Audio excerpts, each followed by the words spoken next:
Welcome to the Mindfulness of Singing, and I'm Denise, your sassy, spunky scientist. And I'm Tony, your bubbly, big-hearted flower child. Our podcast features practical tips and tools for a journey of transformation using the healing power of your voice. Each podcast, we will delve into the mind, body, and spirit connection by interviewing inspirational guests, sharing personal stories, and discussing the most recent scientific research. Tune in and join our community of mindful singers. Well, hey, Tony. How are you? Hello, Denise. How are you? Cold. Cold?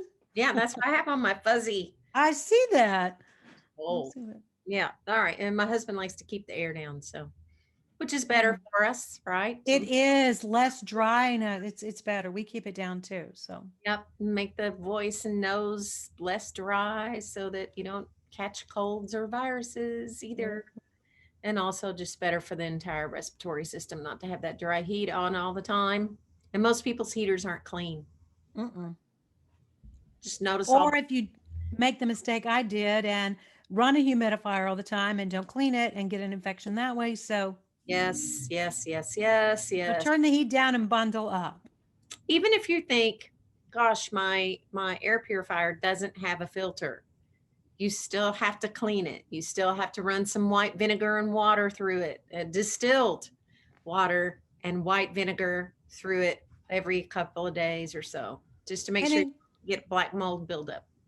And in case any of our listeners were confused about that little dig there, she was referring to me because I had a filter and it did not have, a humidifier, it didn't have a filter. So I thought you didn't have to clean it. It's just water going on top of water, but I was wrong. And so she's right. So bundle up or clean your. That's not, that no one would have known but you. That's like, that's like going, I hope nobody notices this big pimple on my nose. No one would have known had you not said it. Oh my Lord. Nobody knew that was a dig, and it was not a dig. Okay. Just, I think it's an honest. Are you editing this out, Denise? Is this just our conversation? No. Okay. I think I might have to now. Oh my Lord. Don't get married, people. Wait, we're not married. It's like an old married couple. Anyway, all right. What's your subject today? Well, as a matter of fact, yesterday I had the opportunity to listen to one of my favorite biohackers, and you might know her. She was on an international biohackers, say that one really fast, biohackers convention. Mm-hmm. And she was talking about singing and what happens in the brain when one sings, all the different functions that are required for singing. And I think you might know this lovely young lady. Her name is Dr. Denise Bernardini. So, yes, I joined your podcast and it was fantastic. And so I would like for you to share some nuggets of what was in that workshop. My podcast? You mean Yes. the conference? The conference. Yeah. Wasn't a podcast. You won't find it. Excuse me, I did say podcast, didn't I? No, I did not mean to say podcast. no, It was a conference. You had to go to the conference to see it. You can't see it. Yeah. No. Well, or virtually attend as I did. Yeah, I had podcast on the brain because we've been podcasting. So I got it. I get it. I knew why you said it. okay. It was all about how music, singing is the perfect biohack. So if you don't know what biohacking is when, it's a really broad term. There are biohackers and there are biohackers. And you're probably a biohacker if you wear like an iWatch and you keep up with your steps, or you have a food journal because you've got some food allergies and you're trying to figure it out, or anytime you keep up with some data that has to do with your health, your biology, your eating, your drinking, whatever, your steps, your exercise, anything like that. If you're keeping up with your resting heart rate, if you're keeping up with your heart rate variability, the things that an iWatch would provide you, or like my Aura Ring provides me. If you keep up with sleep, that's primarily why I wear this. If you keep up with your sleep and you study the data and you try to tweak it, then you're doing some biohacking. You're trying to hack your own biology by making it better, and knowledge is knowledge is power, for sure in this realm. So, and then there are biohackers, and those are people who are generally millionaires and they have lots of money, and that's not me. And they can go out and they can buy like big, huge machines that do like high pressure oxygenation, or squeeze the lymphatic system, or maybe they have like a cryotherapy um, Tank in their own house. tank in their own house, and infrared saunas in their home, and they go to these practitioners who don't take insurance, and they get ozone enemas. Yeah, I'm not there yet, but anyway, I'm not there on that one either. But anyway, moving on. where they have ozone put into their spine, or some pretty out there concepts, but some stuff that's been pretty proven to be beneficial. And they may track their poop. So biohacking, that's what biohacking is. And like I said, it's a broad terminology, because you can be, in that biohacking space and not even realize that you're practicing some biohacking techniques. So anyway, I won't bore you with all the reasons why I went in, how I've gotten into that space, but it is a space I really love because it's very science oriented, and it's also kind of like use yourself as your own petri dish, and I'm all about that. And I won't even go into the stuff I've done to myself to figure some things out. But so it dawned on me one day that music is the ultimate biohacking. Like biohackers are always trying to tweak diet, their nervous system. They're trying to practice more mindfulness or meditative practices. They're taking, ayahuasca tea, or they're doing MDMA, or there's some of those folks that are trying to enhance the mind and open up the mind, and doing psychotropic breath work and all of that. And so in listening to people talk about that, I'm like, first of all, singing definitely stimulates the vagus nerve, and calms the nervous system. It will align your HRV, which is your sympathetic and parasympathetic nervous system. It will help you with pain management. There's all kinds of research in everything I've just mentioned. People have been known to have surgery, and are exposed to singing and music, and they take less time for recovery because of it. It is the ultimate biohack. And certainly when you sing yourself, you release endorphins, serotonin, oxytocin, all the things, and all the good hormones, none of the bad hormones. And so if you're sad and you want to, or depressed, or you suffer with some depression, sometimes we don't sing because we feel sad or depressed, and you should actually sing, because it will hack that depression and that sadness. And because of all the release of the good hormones that we get. And I think it's funny, because I think when kids sometimes get into choir and singing as at a pretty young age, they get all that oxytocin, just coats the brain, and it's the same thing as being in love, right? Mm. And that's when they think, I'm going to do this the rest of my life, and then their parents cry. But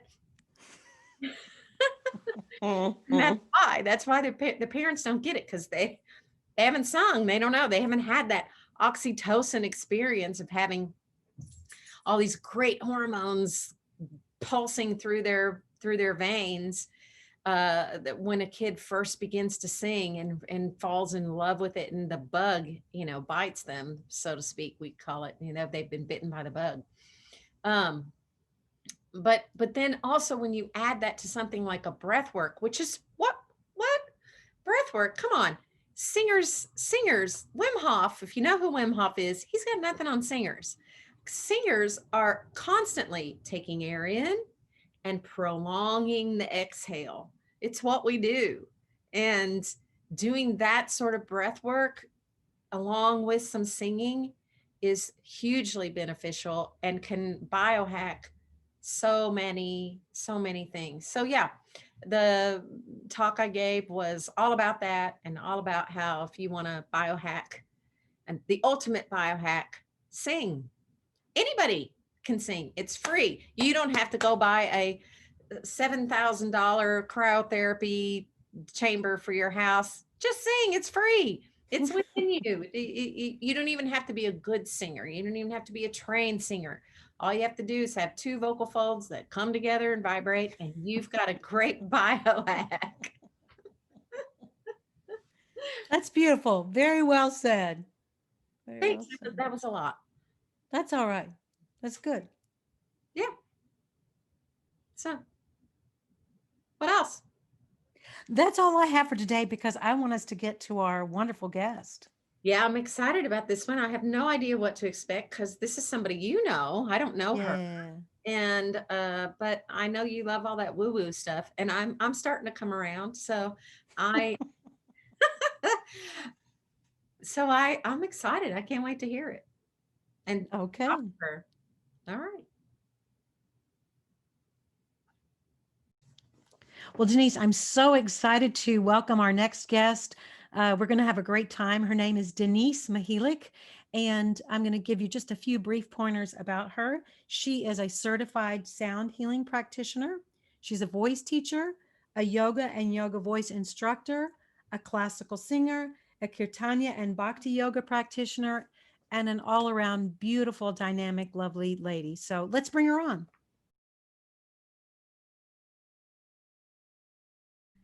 So, without any further ado, let's bring on our other dynamic Denise. How did I get to be with two dynamic Denises? Totally different personalities, but both lovely women. So, Denise B knows that I'm always full of questions. And my first question is I'm sure when you were a voice major, you didn't go, down the road, I'm going to be a sound practitioner healing with singing bowls. So I know it's been quite the journey. In fact, I remember, Denise, and you telling one time that all of your life experiences you felt had brought you to this point to give back in this practice that you do. So share with us how you got here. Oh, wow. Well, thank you for having me and asking that question, which is not a simple answer. I have to say that I feel like I had a very beautiful career as a opera singer, nice experiences, got to tour when touring companies existed. And but there was a point in life where life crashed on me. We'll keep it simple. Life crashed. Marriage, family, career. And I really didn't have anything that I could rely on except for my voice, and I didn't even know how to share it anymore. I allowed the career to steal my love for singing, the challenges and the stresses of the career. So here I am, not really having anything, not really an income, a husband, a father, or a career. So I ended up in an ashram, like so many recovering opera singers do. I That's true. right? I read Eat, Pray, Love, if anybody read that book, and I thought, an ashram, interesting. So I went to this ashram just for a week in the Catskills of New York, and it was life-changing, and it led me on the path more deeply of meditation and yoga. And I ended up getting one singing bowl just to enhance my meditation practice.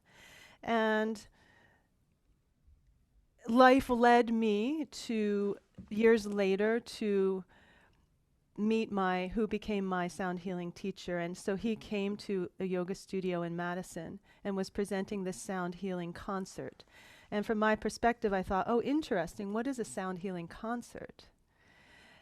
And there were pictures of all these singing bowls, like 3 times as many of these. And I thought, I have to go. He was also doing some training of how to ring the bowls and do the healing practice. And I couldn't afford that, but I went to the concert and I was laying down very close to the bowls, and I had a very profound healing experience, an hour of him chanting and playing the bowls. And when I came back from that meditative experience, I felt great peace. And I thought, I have to share this somehow. I don't know what it is, but I have to share it with others. I think it's because I have this teacher in me. So I can't just do it for myself. I have to share it. And then it took 4 more years for me to actually catch him again, because he was just starting to bring the practice to America from Nepal.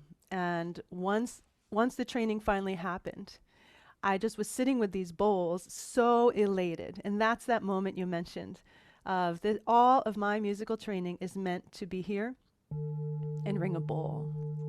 And my family thought I was nuts. Well, actually, not much of my family was still living at this point, but those who were said, "We want to hear you sing opera. We want to hear you sing." And I said, "No, I just want to ring a bowl." So that's how I ended up sitting amidst the bowls. So, Denise, I just have to say that there's one thing that you said that really resonated with me. And that was when you said, I felt like my whole life had led up to that moment. What an amazing gift that is. So many people go through their lives trying to figure out what it is they're supposed to do. Right. And, if you're a singer, you have this talent and you assume that this is what it is you're supposed to do.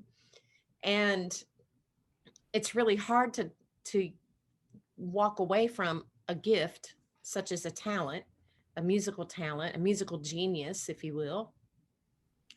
And I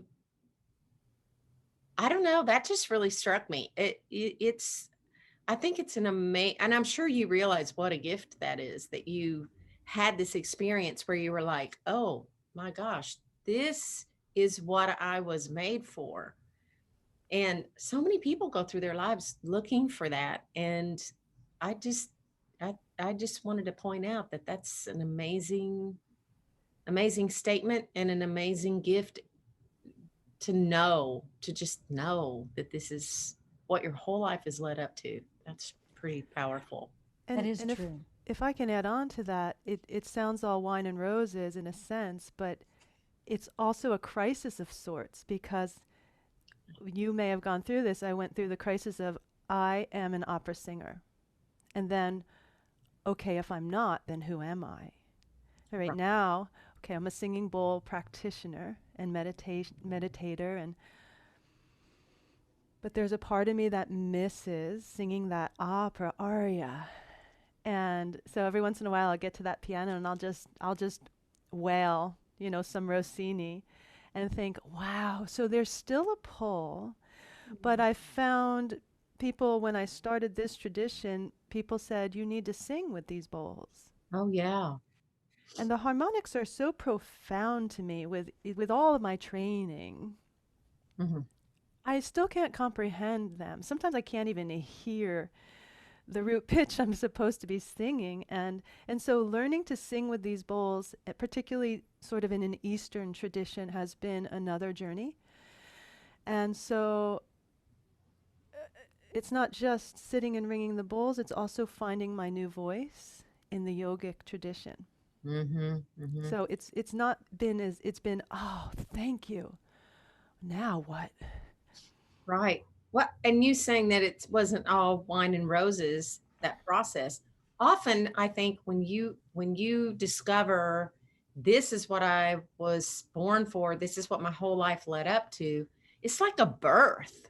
Mm-hmm. And birth is painful for everybody.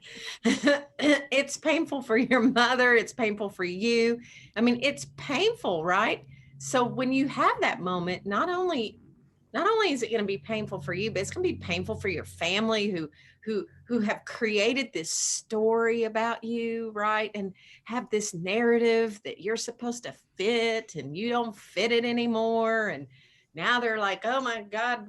Well, I can only speak for my family. My family are like, oh my God, what the is she doing now?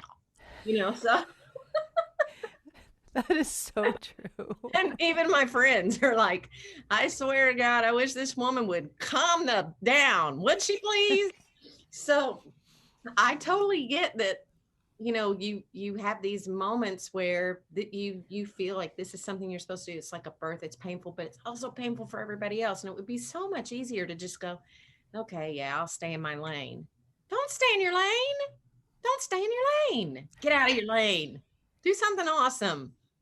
Do what Denise is doing. Not this Denise, that Denise. Both Denises. Yeah. Okay. I'm super excited. I want to hear the rest of the story. Tell us Nepal. Yeah. And Nepal is, so it was 3.5 years ago now, I think, which feels like a lifetime, but also feels like yesterday. And I'm actually writing about the journey right now, so there's things that are fresh in my mind.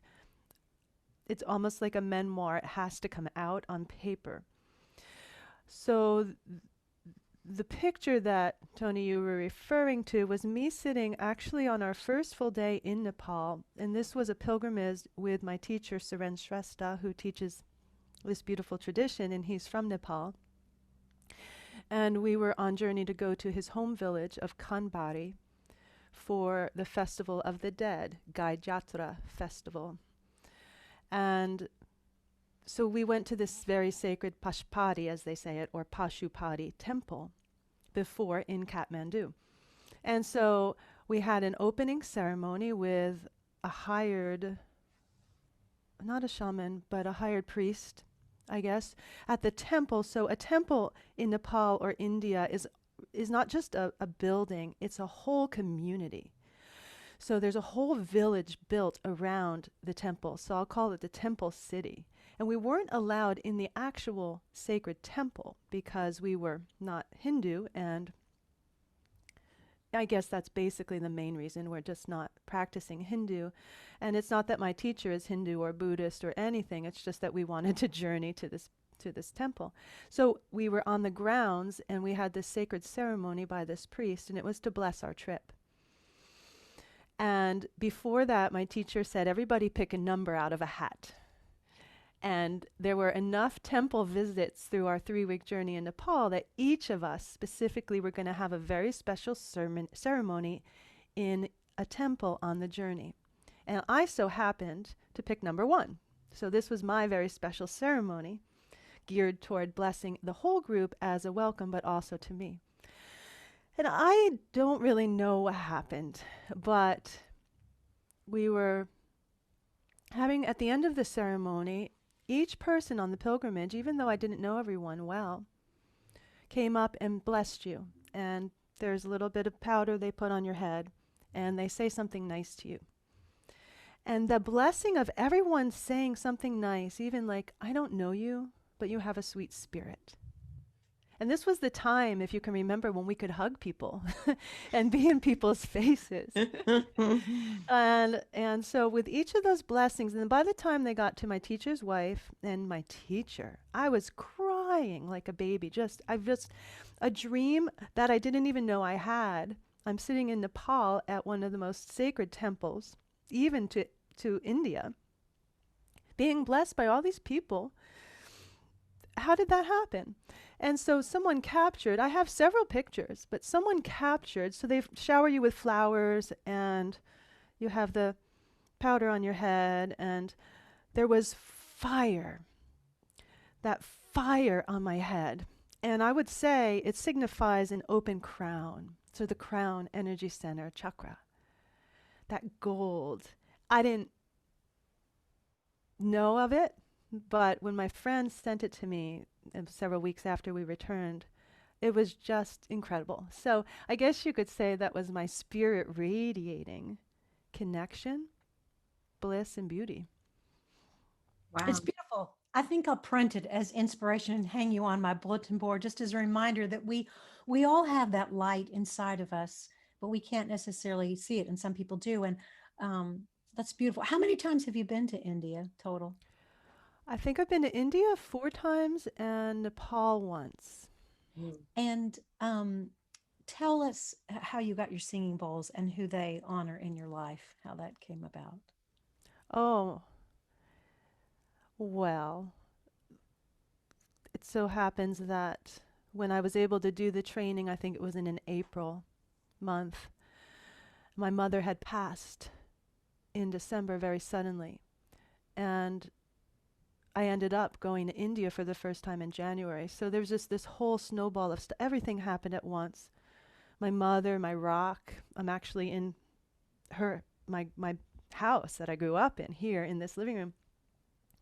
I don't know if this is what you're implying, but I was able to purchase these bowls, a whole set of it, in the training. I used some of the inheritance from my mother's estate to be able to do it. 'Cause these are a good chunk of change, good for one set. It was a good chunk of change. And at the time I had took over my mom's dog, and both of them were diagnosed with cancer the same week in November. And get a little emotional. But so I had the care of my mom's dog, and she had a throat chakra, a tumor on her, somewhere around her throat. And I thought, I have to get the right throat chakra bowl and it was the hardest decision. And this antique bowl kept coming to me. And I'm like, no, I can't. An antique bowl's at least $1,000. No, I can't do that. But it kept coming. And so I ended up with that antique throat chakra bowl. It was just so ironic as a singer and a performer that I couldn't settle on the throat bowl. And so I ended up getting that bowl and treating my mom's dog. Chloe ended up being with me for almost an exact year after my mom's passing. And the cancer went into remission with the treatments and a chemotherapy for dog. But then it was just time for her to go. And then they say, like with crystals, I have a big crystal here, or with bowls, or that when you're done with the bowl or the crystal, they break. And one day, shortly after, I dropped a mallet on the bowl, and it cracked. Mm. My antique $1,000 bowl cracked. However, I still have it. It still works. But that energy was complete. Wow.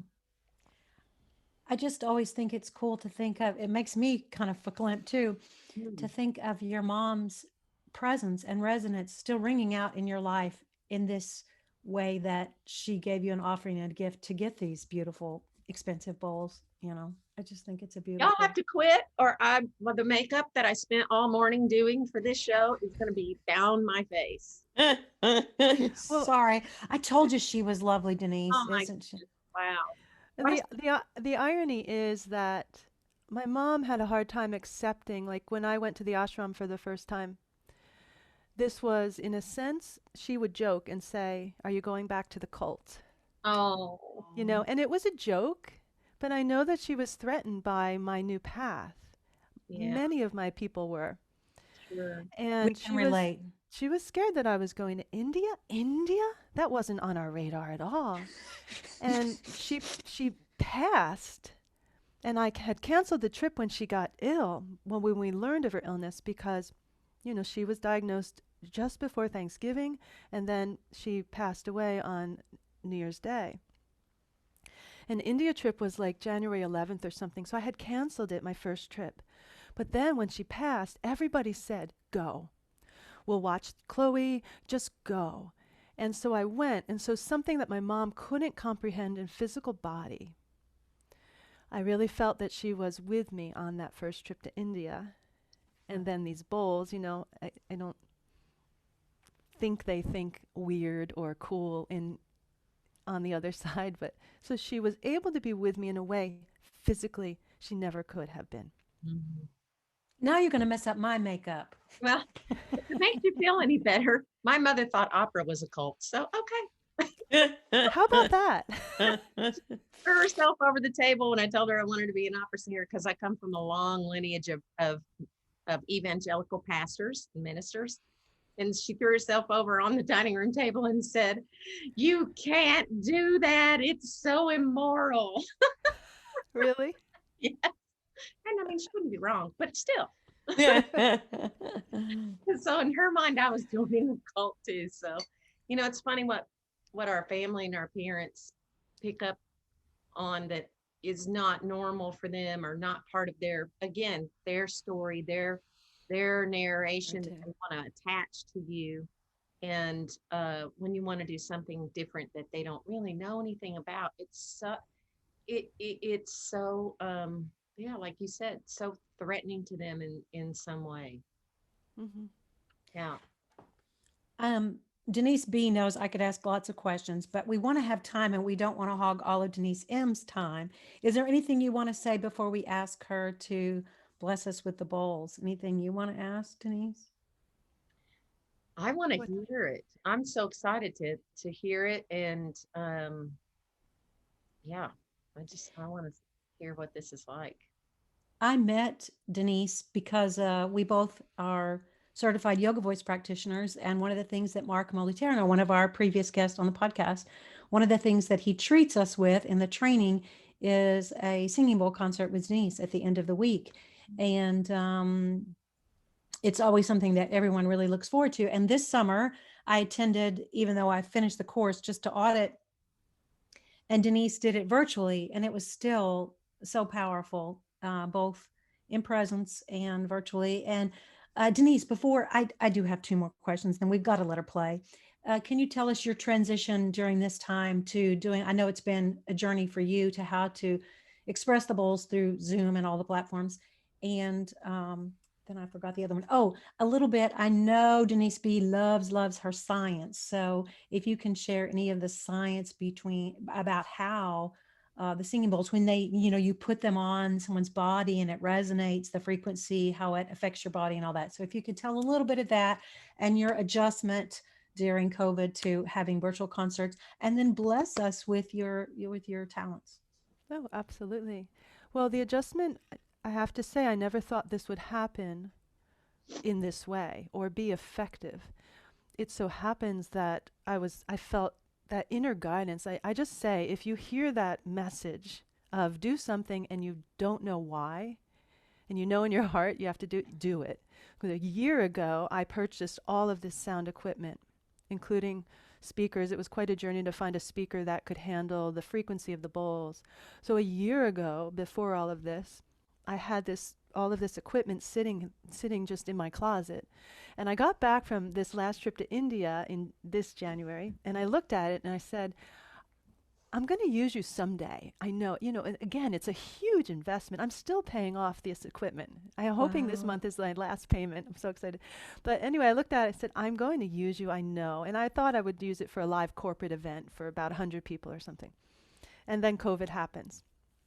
And then my boyfriend just said, after my crying and everything and losing all of our income and connection, he said, well, you have this and this and this. I'll bet you can get it going. And so I was able to I have a mixer and I have these 6 microphones and an interface, and it's all plugging into my computer. I'm plugged direct into my Ethernet as well. And with overall it works. Particularly Zoom has updated their settings so that it can handle music and frequency and harmony. So I just happened to have all this equipment and needed it a year later. And from what I hear, it's very effective. The thing that's missing is that I can't place the bowl on your body. So typically we can place a larger bowl on your body and you ring it and rub it around.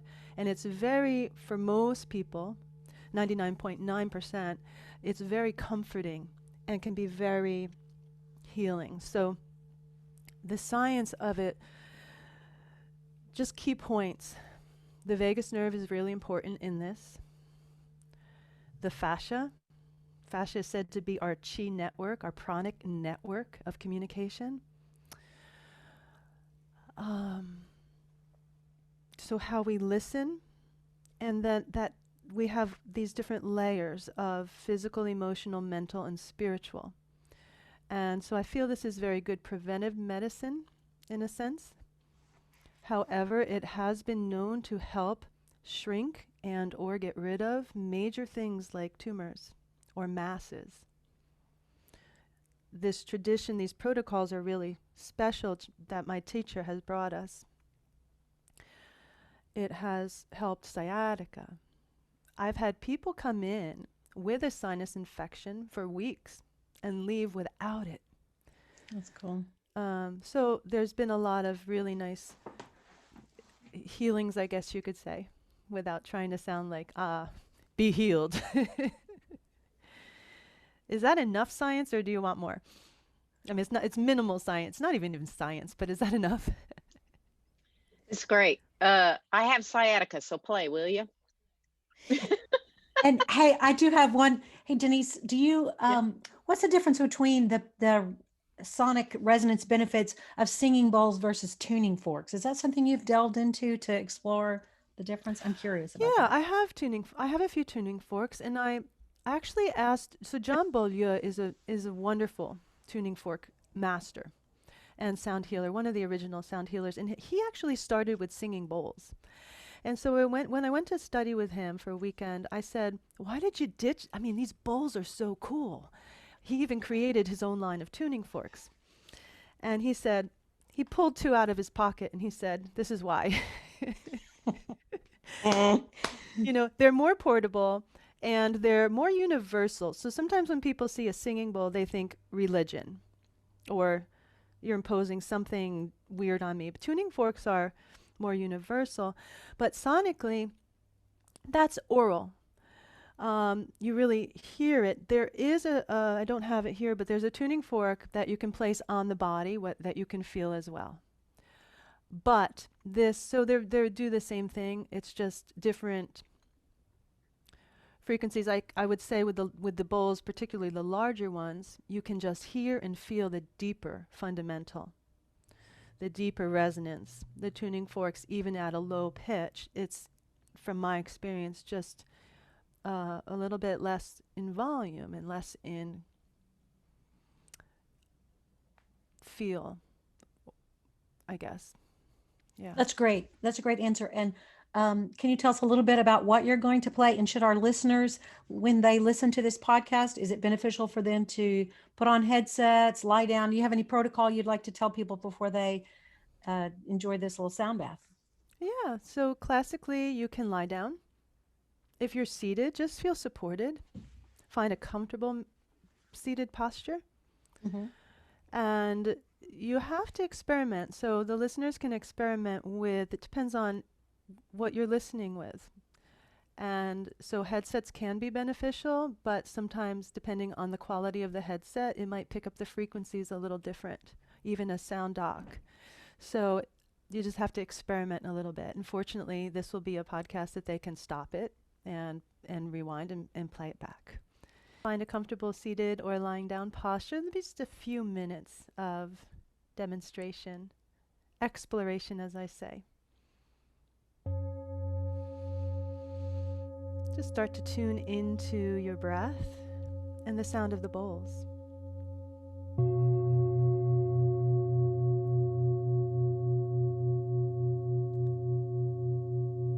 The practice is to follow the sound. As they merge, as they dance together, and as they start to soften, we just continue to tap into the sound, follow it as closely as you can, and follow your breath.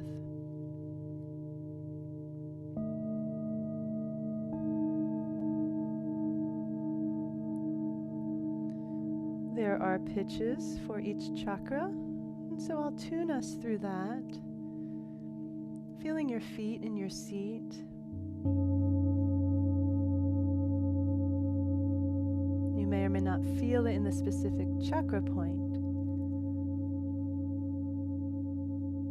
So just tune in and see what you hear.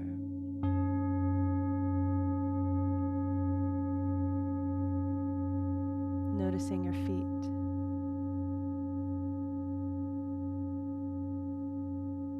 Your legs. Through to the hips. A deep breath through and around the hips.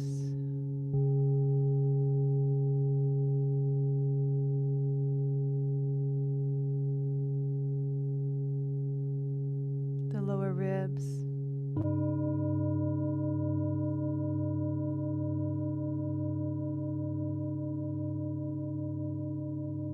heart center.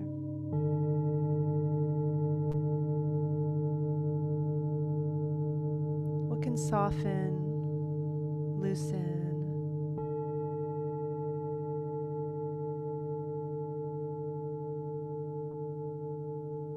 throat,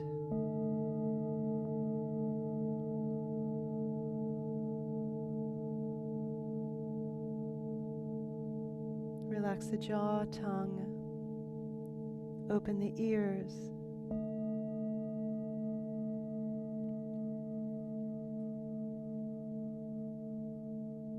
top of the head.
This bowl that you hear we call the mother bowl. It's large enough to stand in. But if you'd like, you can imagine standing in this bowl, feeling the vibration into your feet. If there's any stresses, let it go out the feet to be eliminated by this pure vibrational frequency.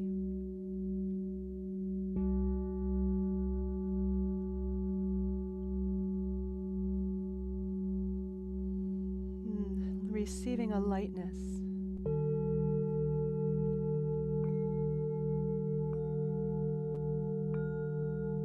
Through the heart center. And releasing out the feet.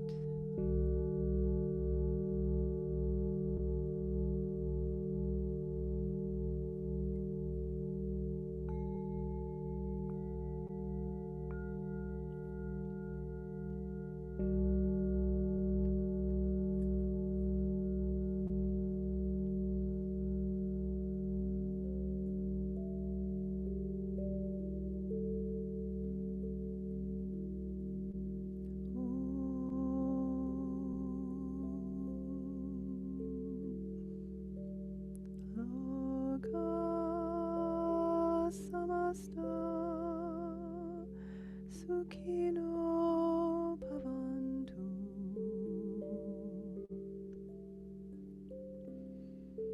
Loka samasta sukhino bhavantu.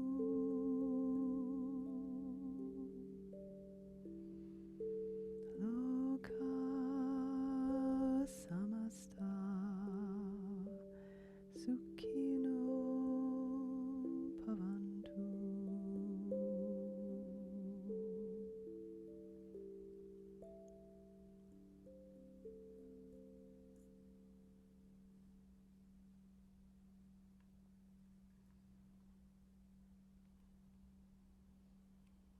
Feeling your breath.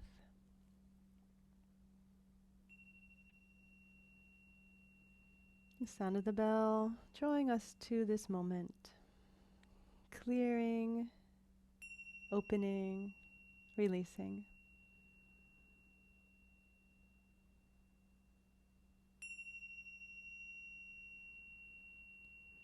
And coming back into your fingers and your toes, rolling through the shoulders.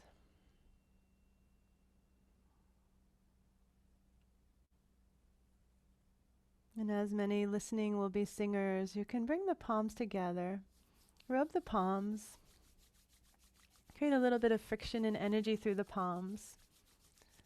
Take an inhale, and we'll exhale on a sound. Ah. You can do that as many times as you'd like. And I thank you for this demonstration and receiving this brief meditation. Wow. So great. My goodness. Thank you. Thank you. Thank you for sharing. Yes, thank you, thank you. Can you translate the Sanskrit for our listeners too that you just said, the Loka Samasta Zukhino Bhavantu? Simply said, may all beings be happy. Well, you've certainly left us happy. It was beautiful. I loved when you started singing too. So peaceful. Tell our listeners how they can enjoy more opportunities with you. Well, I do have a website, soundawakenings.com or soundawakenings.biz. .com wasn't available at the time, so I thought I'd be a .biz. I also offer donation-based meditation right now, particularly during COVID, every Thursday night, 7 o'clock Eastern time for a half hour. And have other events that I'm doing, mostly virtual. And all of that information can be found at my website, and I send out my blog, as you mentioned, monthly. And you can sign up for that at the website or direct through me, info@soundawakenings.biz. Wow. Thank you so much. This was such a powerful moment. Powerful day. Thank you. Thank you. Namaste. Namaste. Thank you. Thank you. you.